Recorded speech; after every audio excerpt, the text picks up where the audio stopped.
Hello and welcome to next episode of our top-down tutorial, and this time we will be working on the simple loot system and randomized enemy loot.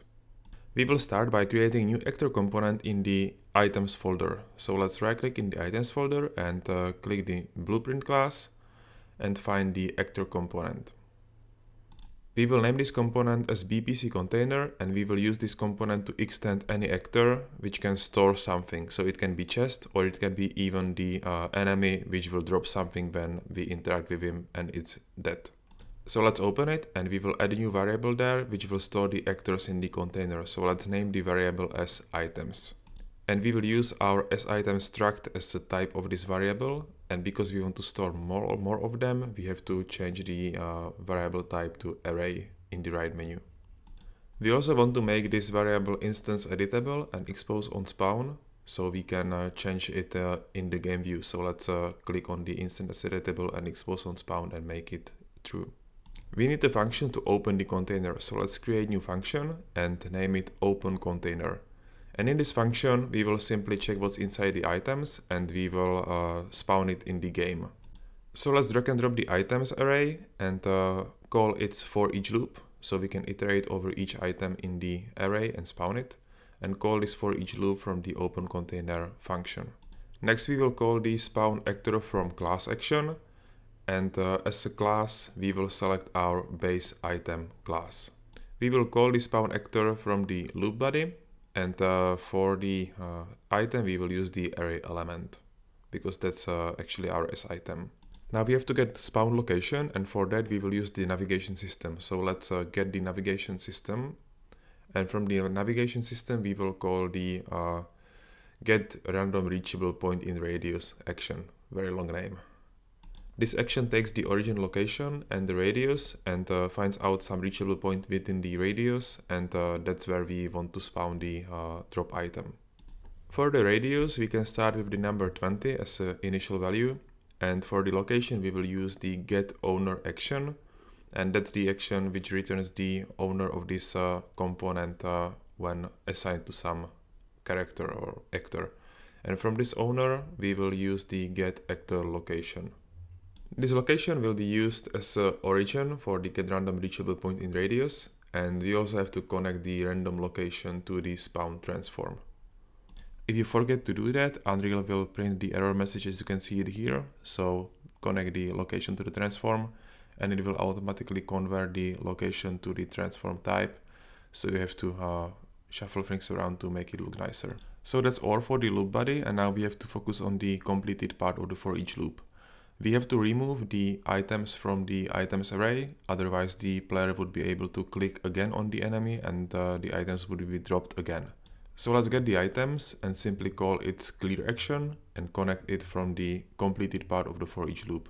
And now the OpenContainer function is done. Now we have to open the BaseEnemy class. So let's go to the characters and open the BaseEnemy blueprint. And here we want to add our container actor component. So let's search for the BPC container and add it here. Now we want to add the interact interface to the BaseEnemy class, so we can actually click on the skeleton when it's dead. So let's click on the class settings and search for the implemented interfaces and add new interface. And we will search for our iInteract interface and add it there.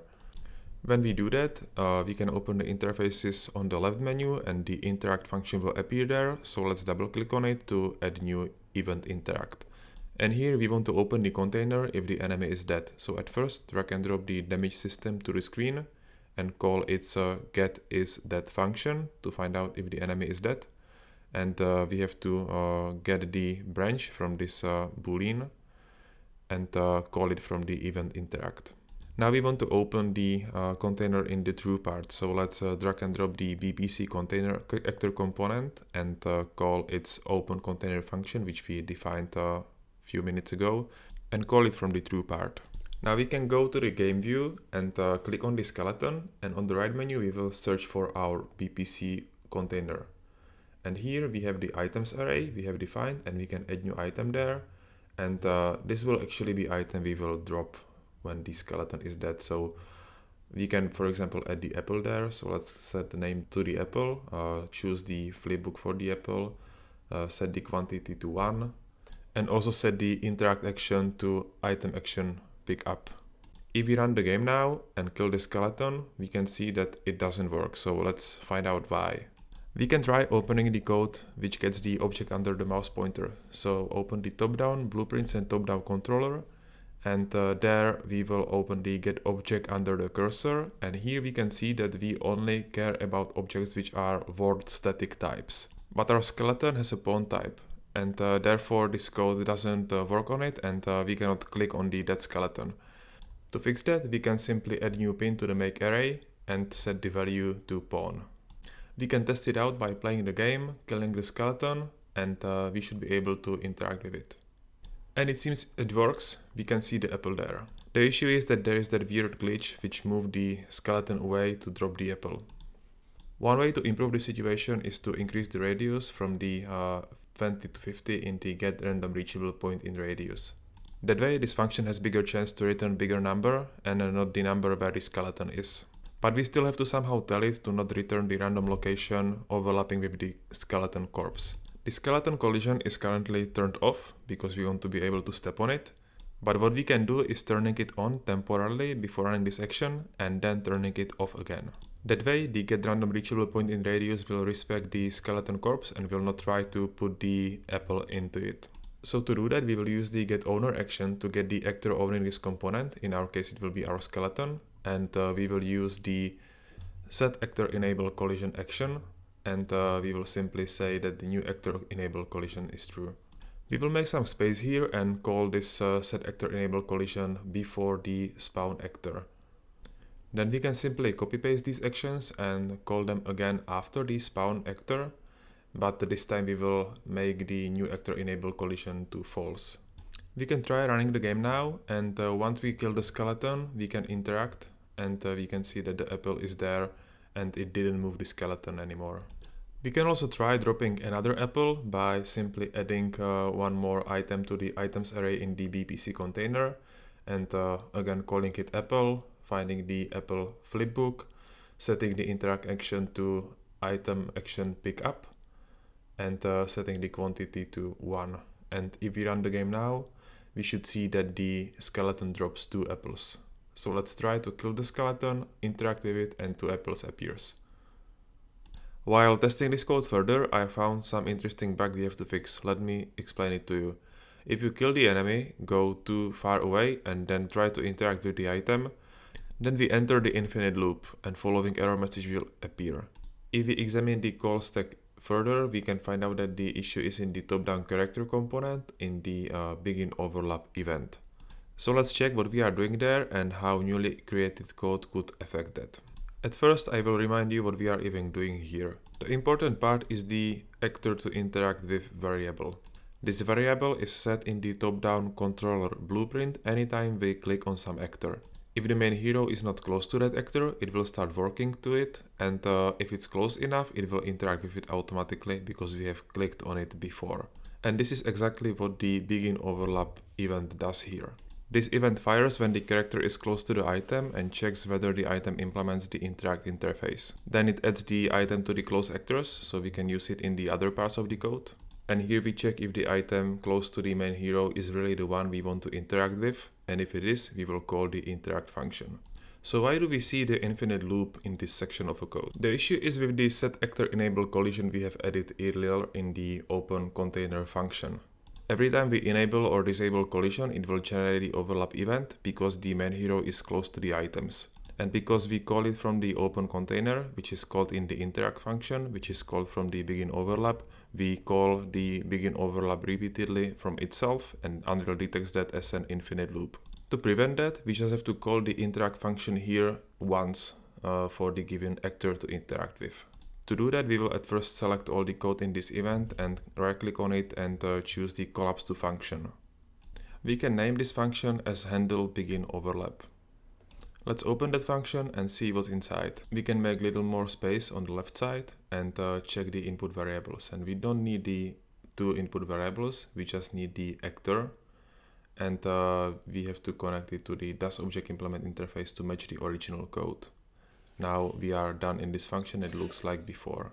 We can go to the event graph and check how it's called from there, and we can see there is that additional test object input. So let's right click on the handle begin overlap and click on the refresh nodes. Now we are also done here, and we can open the handle begin overlap once more and edit it to actually prevent that infinite loop. We will do that by creating the new local variable called actor copy and setting the type of this variable to actor object reference. Then we will make some space before the interact action, and we will call the set actor copy action. As an input value, we will use the actor to interact with variable. Once we have the copy of this variable in the local variable actor copy, we can set this actor to interact with variable to an empty string. Basically drag and drop it there, use the set actor to interact with action, and keep the input variable empty. Let's call everything, and we also have to replace the actor to interact with the actor copy in the interact action.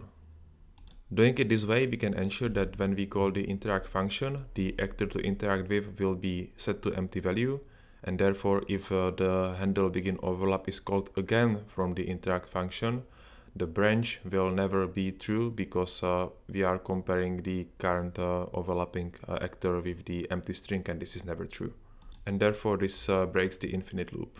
So we can now try playing the game, kill the skeleton, go further away and interact with the skeleton corpse, and we can see that the infinite loop is not there anymore. Now when this bug is fixed, we can start focusing on the random loot. At first, we want to introduce the types of the item, because we don't want any random item to be dropped from any random enemy. Some easy enemies should drop just some common items, some tough enemies should drop rare items, and so on. So right click in the items folder and we will search for the enum, like enumeration, and add new enumeration there. And we can call it e_item type. Let's open this enumeration and we will add new enumerator there. So let's click on the add enumerator and we will just add simple common enumerator as a first item type, and that will be enough for the beginning. Then we have to use this enumerator in our sitem structure. So let's open it and add new variable there, and we will call the variable as a type, and the type of this type variable will be e_item type, basically the enumerator we just created. When setting an item in the BPC container, in the skeleton for example, as a drop, we will have to somehow express that this item should be randomized. So we will add a new variable here, which will be the boolean, and we will call it randomize. So this is all for the sitem, and now we need a list of items which can be dropped so we can randomly choose from it. And we can generate such list using the data table. So again, in the items folder, right click and search for the data table and create a new one. Here we have to choose the structure the data table is based on, and we will search for the sitem and select it. We can now rename this table and name it as dt_loot. And we can also open this table. In the data table, we will create two rows, one for each item we can drop from the enemy skeleton. So click the add button, and on the down part, we will edit the name. So we can use the apple. We will choose the right flipbook from the apple, so FB apple. And we can choose the interact action to item action pickup, so we can pick up this apple, and the quantity should be 1. And we can keep the type set to common. Then add another row, and we will call it cauldron because that's another object we have in the game, and we will search for the right flipbook. Again, use the interact action, set it to item action pickup, and set the quantity to 1. So now we have two items we can choose from when dropping something from the skeleton. Now we have to change the BPC container to choose that random item from that data table. So in the BPC container, we will create a new function and call it RandomizeItem. This function will take the sitem structure, and it will check whether the randomized boolean is set to true, and if it's true, it will check the data table and randomly choose some item of the same type. If it's false, it will simply return the same sitem as was in the input. So at first we have to set the input variable, and we will call it item, and set the type to sitem structure. Then we will use the get data table row names action to get the array of all the row names from our data table. From table menu, we have to select our DT loot table and we have to call the get data table row names from the randomize item. We will use the for each loop in the out row names to iterate over each name. Our goal right now will be to find out all the items from the data table with the same item type as the one used in the input for this function. So we will use the get data table row action to get the particular row with the name used in the for each loop. We are gonna have to choose the DT loot table, and as a row name we will use the array element, which is actually the row name from the get data table row names. Now from this particular row we have to get the type of the item, so we will use the break as item action, and on the right menu we will hide the unconnected pins and show only the type. And we want to check whether this type of this particular item matches the type of the item on the input for this function. So let's use the equal enum action. As another input for that equal action, we have to use the type of the input item. So let's go to the RandomizeItem node and use the break as item to actually get the type of the item in the input. We will again use the hide unconnected pins and choose only type and connect the type to the equal action. We can now spend some time moving the lines around to make it nicer. Then we have to create the branch action from the equal condition. And if this branch is true, it means that we have found out the item in the data table which matches the type of the input variable. We need to store this item somewhere, so let's create new local variable called items of type and set the type to as item, and we also make it an array on the right menu. Now we can drag and drop this variable, use the get action and call its add unique to actually add this item to the items of type. As an input to add unique, we will use the out row from the get data table row DT loot. So now we have an array called items of type, which contains all the items from the data table with the same type as input variable, and we have to randomly choose one from it. So let's get the items of type and call its random array item, and we will add new return node action to return this item. Now we can see that we have not set the output variable for our function, so let's click on the add new variable in the right menu for the output and call the variable as randomized item, and we will keep the type set to as item. And we can simply connect the return node to the random output value and also call it to complete it in the for each loop. Another thing we have not done yet is checking whether we actually should randomize this item. It means whether the randomize boolean is set to true. So go back to the beginning of this function, make some space there, and we will do it here. We have to get the as item and run its break as item to get the randomized value. So hide unconnected pins, and this time we will choose the randomize. Then we simply add a branch from the return value of the break as item and call it from the randomize item and call the get data table row names from it. And in the false part, we will simply add the new return node and basically return our as item in this case, because we don't want to randomize anything. And this is all for this randomize item function. Now we have to go to the event begin play, and we will call the randomize item for each item we have in the container. So let's get the items array, and from this array we will use the for each loop to iterate over each item we have there. We have to connect it to the event begin play, and now we will simply drag and drop the randomize item function and call it for each array element. The randomize item function returns an item we will use instead of the item we currently have in that array. So let's get the items array and use the set array elem to replace an old item with the new item. We will use the current array index as index, because that's the place where we want to replace the item in the array. And we will use the randomize item as item, because that's the newly generated item we want to set there. We can now test this code in the game. We will add multiple new skeletons there, so drag and drop the BaseEnemy class 3 times there.